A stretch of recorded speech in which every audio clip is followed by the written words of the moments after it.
Welcome, Stockholm Syndrome survivors, to Geek Salad's retro movie reviews. Couldn't think of anything else. Yeah. For the Geek Salad podcast, I'm Andy. And I'm Mike.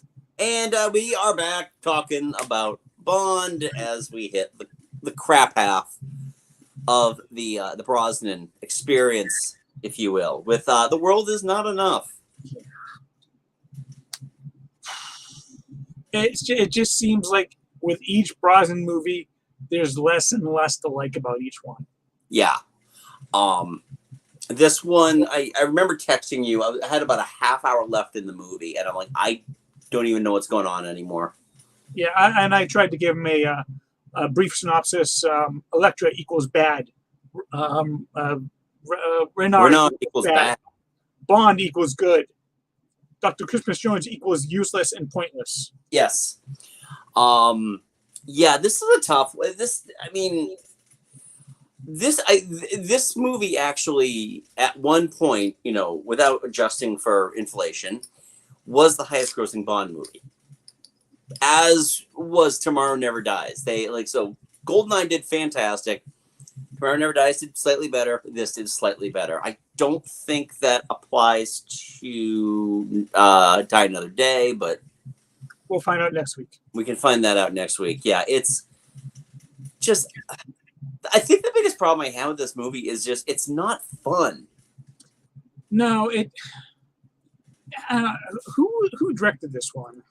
Michael Apted, who is best known as the director of the Up series, the Up documentaries. The Up documentaries? So there's a series of documentaries starting with 7 Up, where he would interview a bunch of children, and every 7 years come back. So there was 14 Up. There was 21 Up. Oh. And that's what I know him mostly for. He did do some feature film work, did some other TV work. It just seemed like the main direction they gave to all the actors is don't show any emotion too much. Keep it hidden. Keep it withdrawn. Right. Because everybody was just like very, hello, wow, that's very interesting. Yeah. Show something, please. Give me something. Yeah. And Denise Richards, I just do whatever. Doesn't matter. Yeah, just do it. Just make that poo-poo face that you make like all the time. Yeah, that's the one. Hey, that's the one again. Hey, Yeah. look again. I feel like let's break this down. Starting with Brosnan's Bond, I feel like at this point he is just settling into the caricature that any layperson would think of Bond being had they never actually watched a second of a Bond movie, but it was all described to them. Hey, see, I still like Brosnan's Bond. He actually looks the part. That's the thing, is that he kills it in the looks department. But I feel like as these movies progress downward, they're not as enjoyable. He is not enjoyable to watch in it because he's saddled with really like the double entendre are getting worse. Yeah. I mean that's the thing is I still like him. I just don't like what they're giving him to work with. His pain face in this one was just killing me. Oh, yeah, especially with the guillotine. Yeah. Again, don't show any emotion. Yeah, we know you're in pain. Don't show it. Yeah, and he has got the worst Bond pain face out of anybody. And we're talking about a series of films where we watch somebody get whipped with a knotted rope in the testicles. That's the next Bond. Coming up. It's coming up. Yeah, but still, it's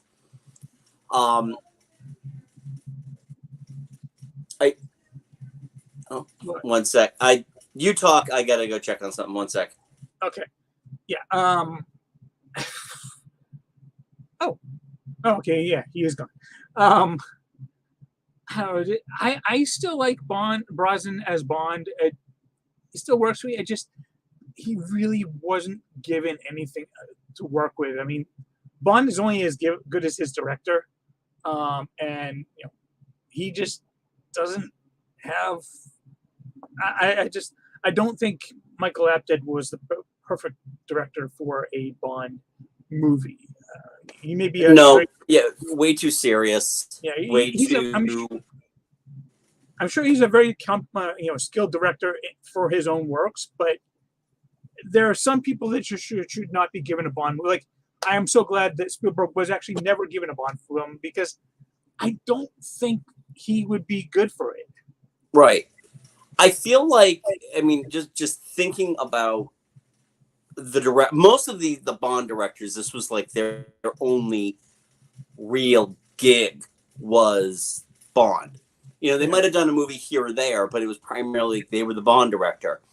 Yeah. And when they found a director that worked for Bond, it worked for Bond. Like Mark Campbell and yeah, John Glenn, who directed most of the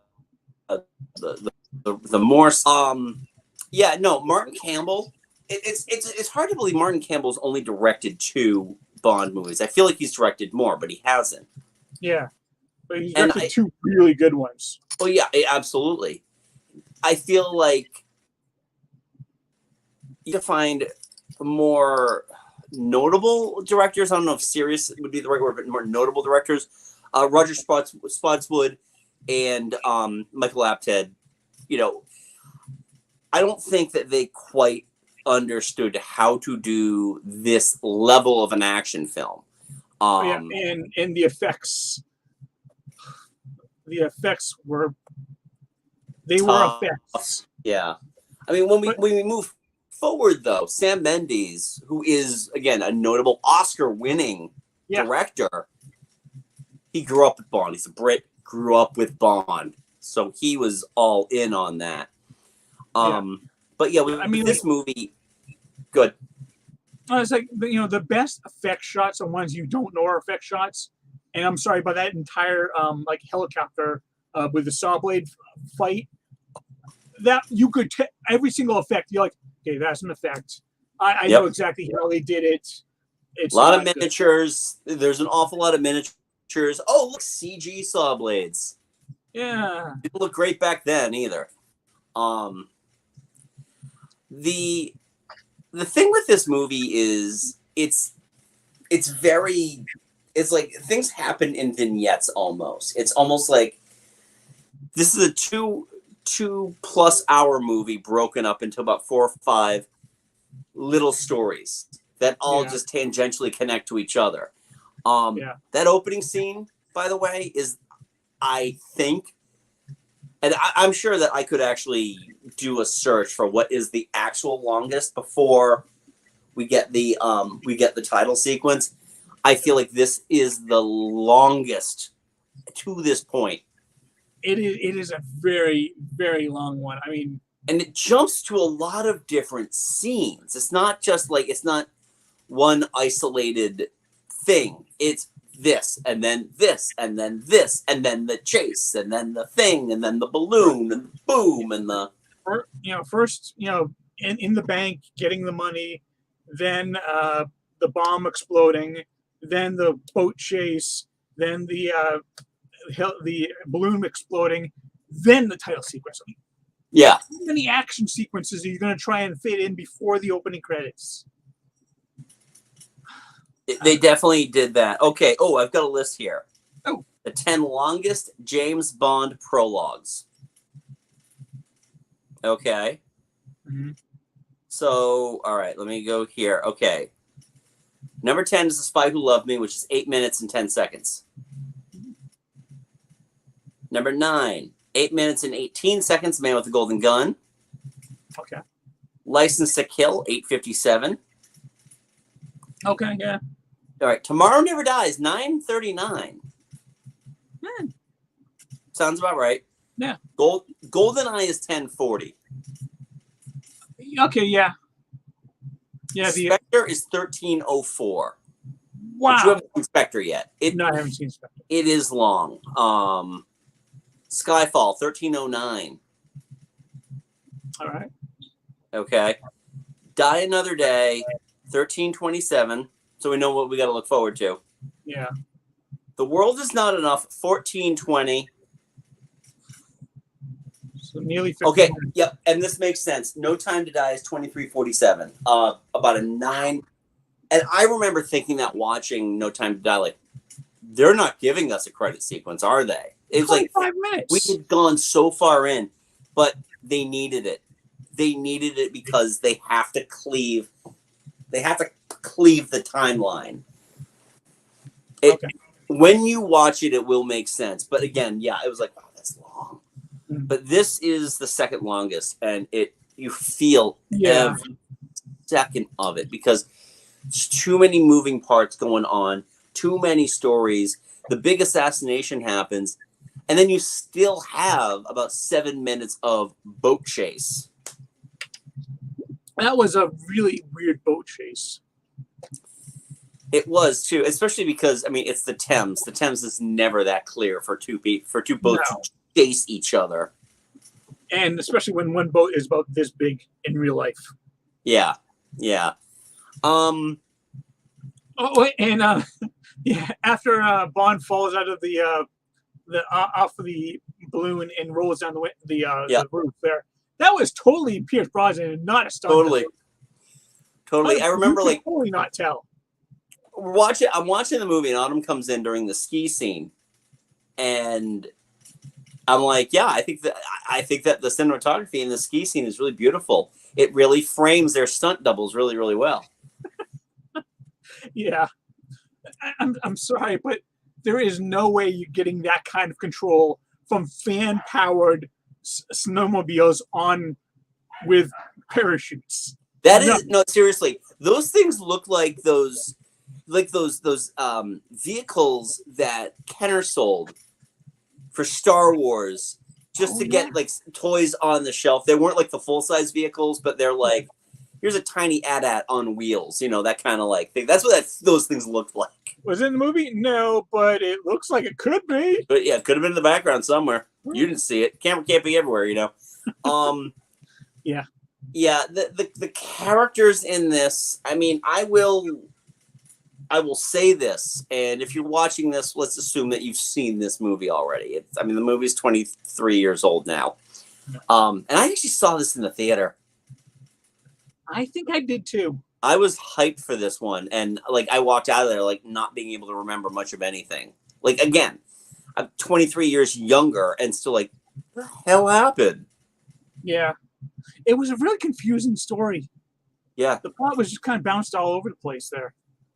But yeah, I think I know where you're going. Go ahead. Yeah, yeah. So Electra King is, I thought, well, not a great Bond villain. They kept that secret so close to their vest. I will give them that is the bright spot of this movie, is that if you're watching this for the first time, it's like, oh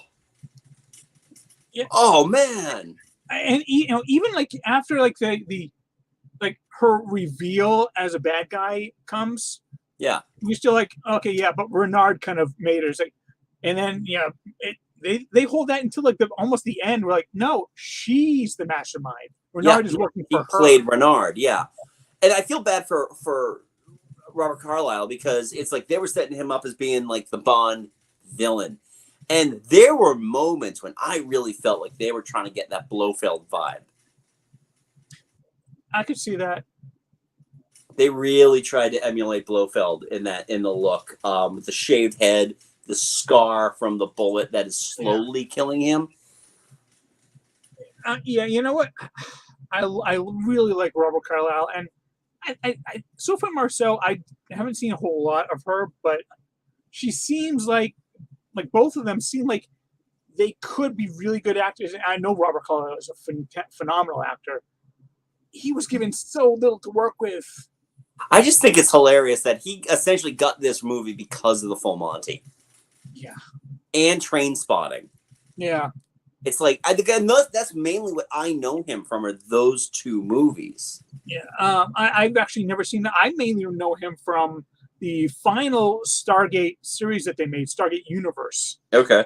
He was one of the main cast members. He was very interesting because like it didn't seem like he seemed like he was more interested in the technology than was the people. and that really made him probably the most interesting character in that entire show, which I mainly liked because of him. Right. I also know I think he played Rumpelstiltskin in Once Upon a Time. You're right. For some reason, I never watched that show, but I knew he was on it. For some reason, I always get him mixed up with Gabriel Byrne. Interesting, because they don't look anything alike. I know, but in my mind, they kind of do. Yeah, okay. It's like, yeah, that's neither here nor there. I thought he was. I saw like the first four seasons of Once Upon a Time. I still really like. I want to see more, but yeah, he's so freaking good in that. Yeah, it just. I just feel like not only do we get the rug pulled out, that he's not the main villain. I mean, a villain with a gimmick. Okay, fine. You know, I mean, Scaramanga had the third nipple. You know, try to think of some of the other villains that had like.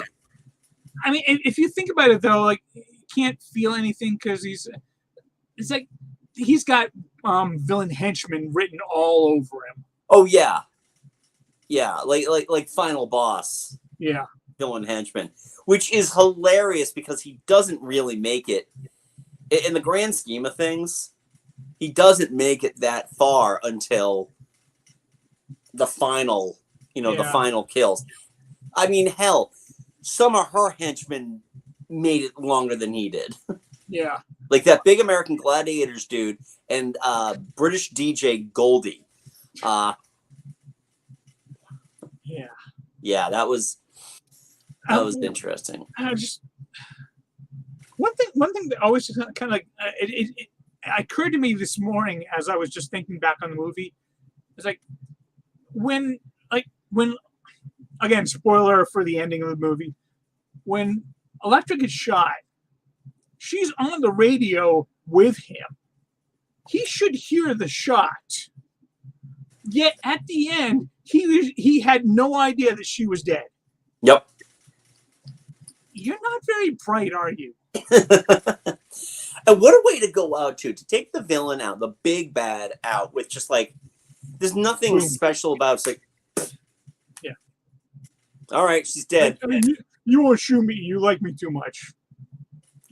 Have you seen any Bond movies? Seriously, watch a Bond movie for God's sakes.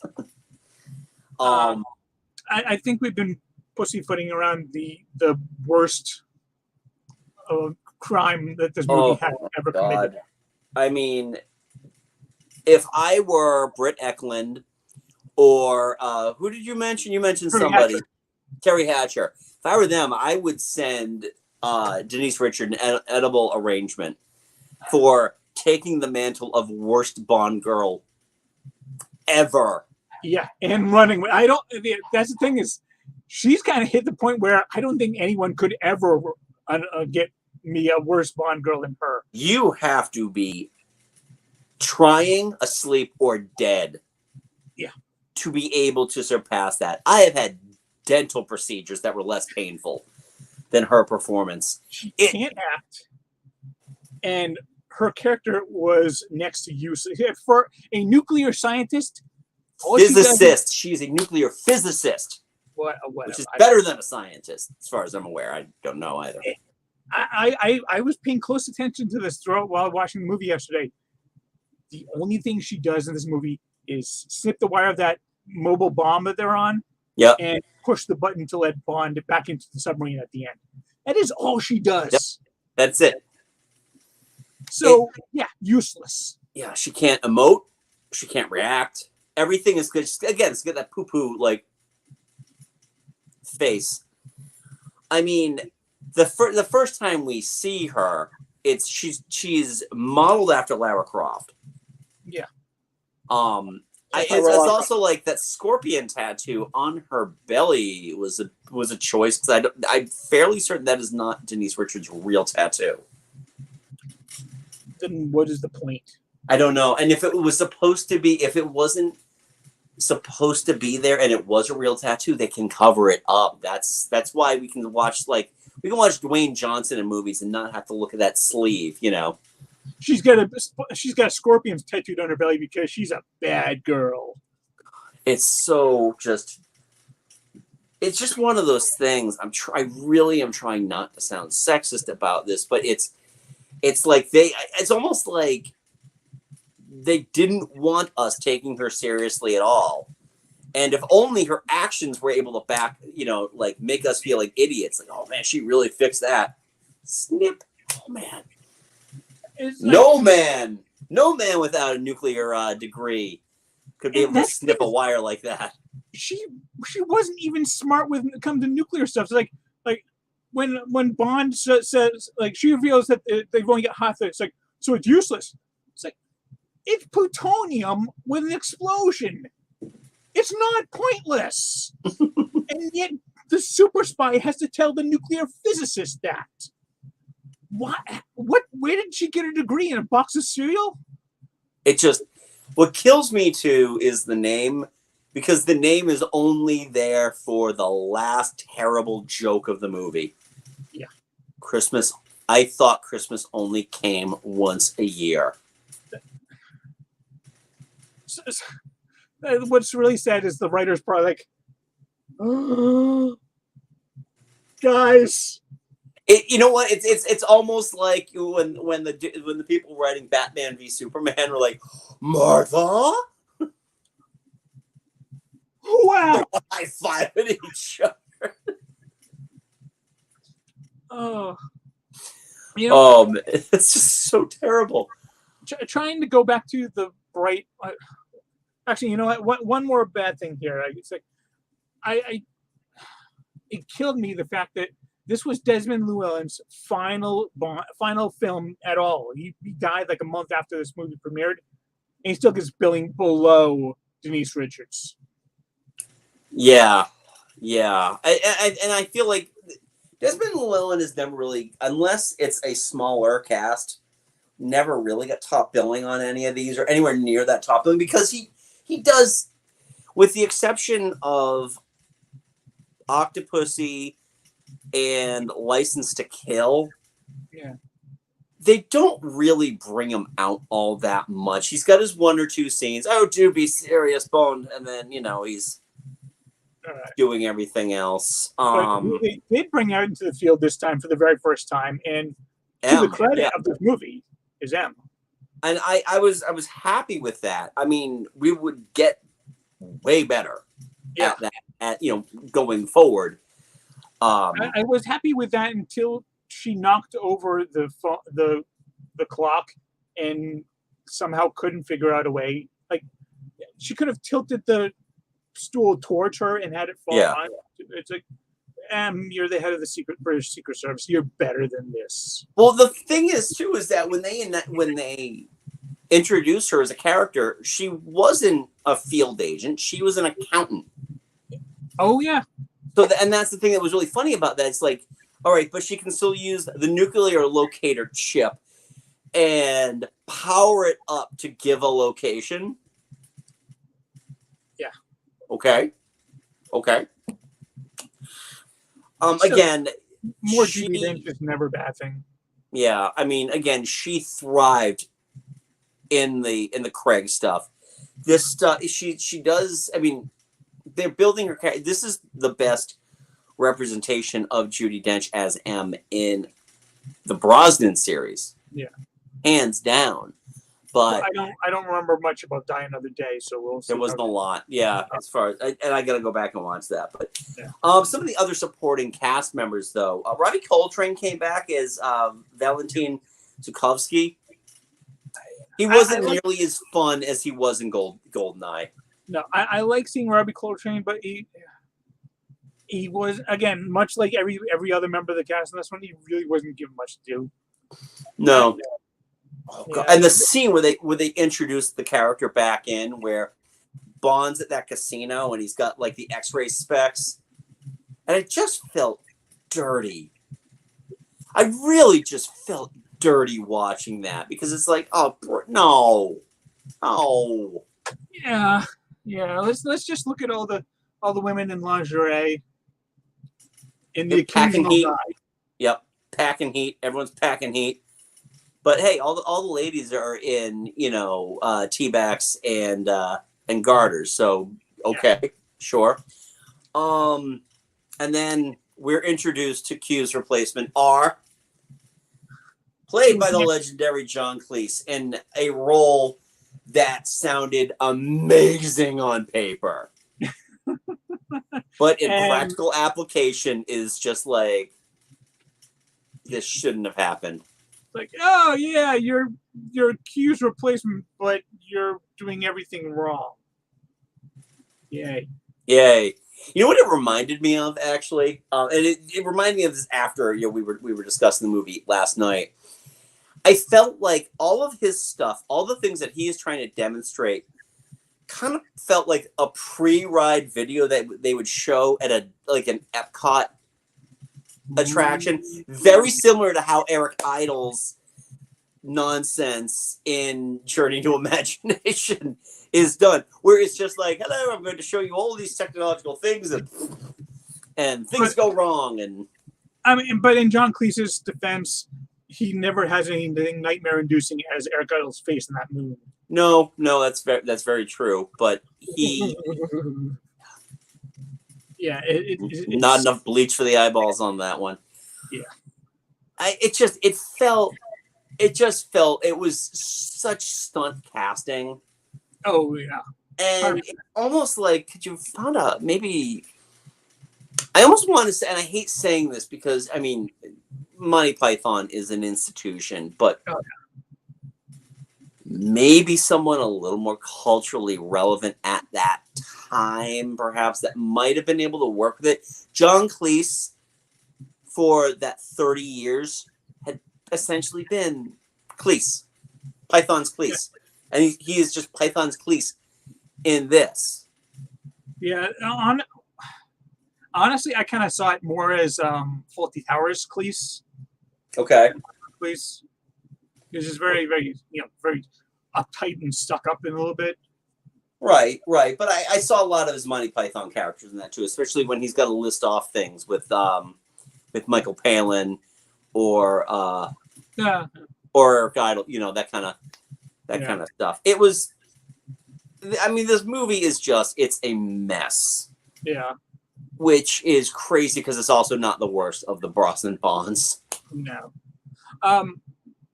I mean, I like Halle Berry more than I like Denise Richards, so he's has that going for it. Have that going for it, right? Mm-hmm.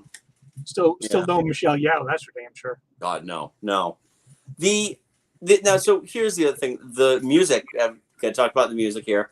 Now, you will know our thoughts on Garbage is the World Is Not Enough if you listen to the latest episode of Geek Salad, which is available wherever you get your podcasts. It's fine. It is the best thing about this movie. In my opinion, it's the best thing about this movie because when you think about like some of the songs, like the worst Bonds, most of them don't even have a good song to help them out with that. Moonraker is a perfect example of that. I prefer Moonraker is my favorite Shirley Bassey song. Oh wait. Okay, no, it's not. No, it's your least favorite. Diamonds Are Forever. Yeah, you're right. Yeah. Moonraker is my least favorite. Yeah, it's back to the bowels of hell where you came. Yeah. I will say that I still prefer Judi Dench's M, but I would say the song is the second best thing. Okay. Yeah, it is a very good song. Again, I said it on the podcast. The pick of Garbage was so out of left field when you're dealing with a band that is essentially comprised of three of the ugliest music producers you've ever laid eyes on, and then this Scottish smoke show. And it's just, I mean, Shirley Manson is just amazing voice. Just checkbox. And she really sells it. Dave Arnold's music is Dave Arnold's music at this point. Do you remember what I said when I was watching the end credits and that weird 90s techno remix of the John Barry theme? Yeah. My words were, wow, that end credit song, that just, wow. You just couldn't let us try to attempt to go home happy. You had to just jab one more knife in, huh?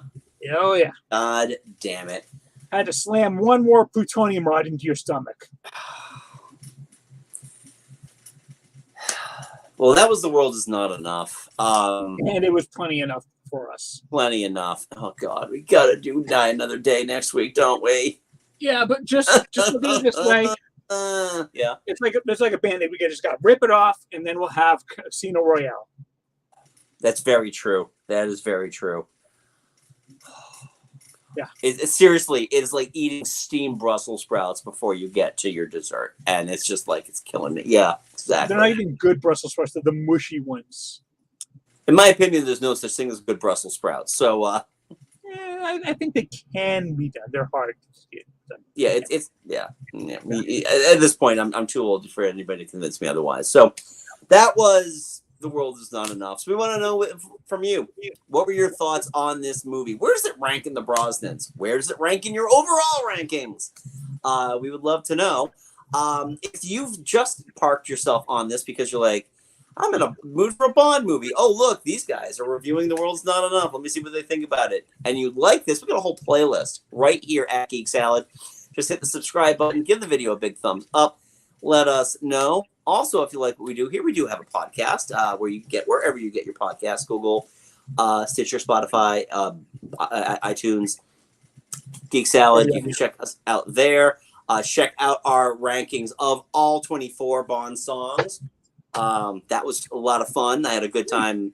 Editing that one too. It took 2 days to do, but I had a good time doing that. That's still shorter than my editing of the Disney Afternoon. That's true. That's true. I feel like the next episode we are going to tag team and do as a two-parter, but we'll discuss that off air. Anyway, if you like what we do here and you want to know a little bit more about our thoughts on everything, you can subscribe to us on Twitter at Geek Salad Radio and on Facebook at Geek Salad Podcast. And if you want to support the channel, go to the T Public Store, keyword Geek Salad Podcast. Check out, you can put our logo on practically anything. So there's that. So anyway, folks, until next time, I'm Andy. I'm Mike. Go forth and be nerdful. We'll talk to you later.